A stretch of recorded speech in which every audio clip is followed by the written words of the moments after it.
Greetings and welcome to the Contracting Guy. I am the Contracting Guy, and today we're going to talk about relationships.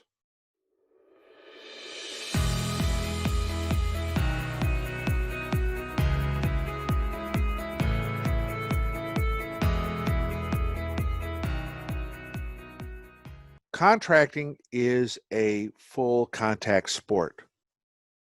Not like football, mind you. It's a contact sport because it relies heavily upon relationship building. Now you say, well, relationship building, I don't need to know somebody to get a contract.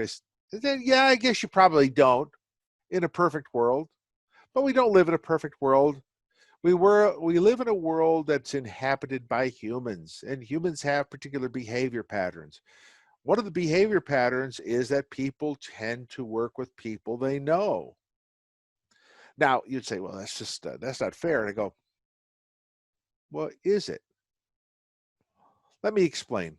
Eric Coffey, in a recent video about relationships, presents a discussion with a colleague on relationship building and be able to get contracts from that. And he uses simple tools and techniques and practices that help drive that point home. So I wanted to be able to explore a couple of those tools and techniques. One such method that was used is the gentleman wanted to ask a question. So he asked a question of the contracting officer, and there were two items on there. Let's say gloves and PPE. They said, well, I can do one, but I can't do both. Can you separate the two on the solicitation? And the guy said, no, he can't. I said, okay, well, if there's anything I can do to be helpful and move you forward, please let me know. After a few seconds, the person at the other end of the line, presumably a contracting officer, said, well, you know something, I have something, and maybe you'd be interested in it. Well, that little introduction to solve their problem actually helped you out and solved your problem. Later on in the video, you find out that this guy went, a year and a half, 2 years without any,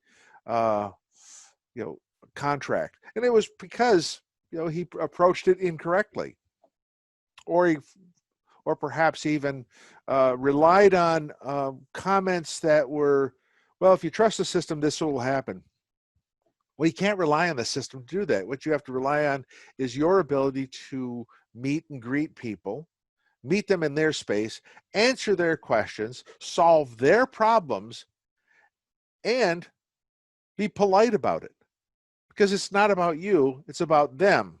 But if you solve their problem, they're going to be able to help you out with your problem. You want a contract? Solve their problem.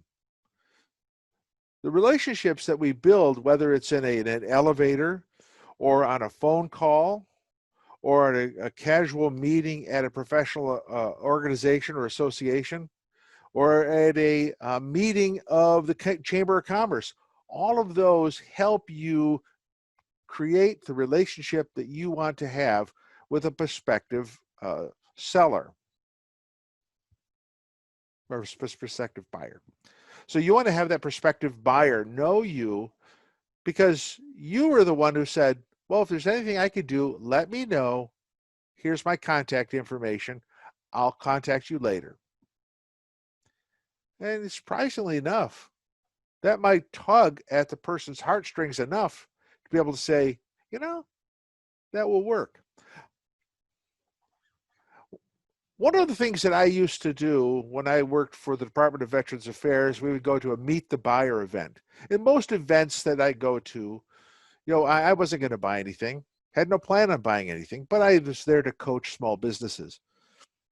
But occasionally there were people that came by, expressed their interest to solve my problem, provided a business card, and I said, okay, well, I'll talk to you later.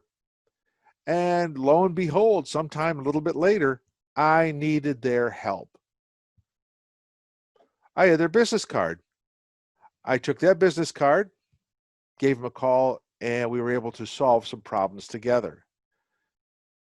Sometimes it's simple things that make things happen.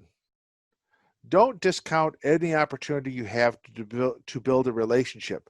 Remember that contracting is a contact sport. Thank you. This is the Contracting Guy. I'm out. Thank you for watching the Contracting Guy. Please like, subscribe, and share the video. We'd appreciate that. This is the Contracting Guy. I'm out.